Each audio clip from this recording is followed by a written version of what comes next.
По повод денот на полицијата, Министерството за внатрешни работи на 6 мај во 11 часот на градскиот стадион во Штип ќе организира показна вежба.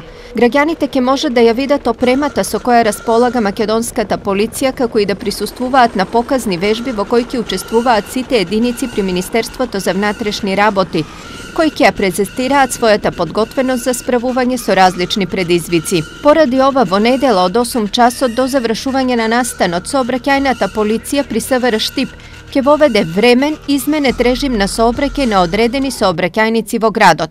Имено за сообраќај ќе бидат затворени улицата Партизанска од кружниот тек до влезот на автобуската станица, улицата Борис Кидрич до крстосницата со булевар ЈНА. Воедно се апелира до граѓаните дека во недела во истиот период да ги отстранат сите возила од паркинг просторот зад автобуската станица и паркинг просторот пред новата пошта во Штип, односно улиците околу градскиот стадион, како и да не ги користат возилата на овие улици.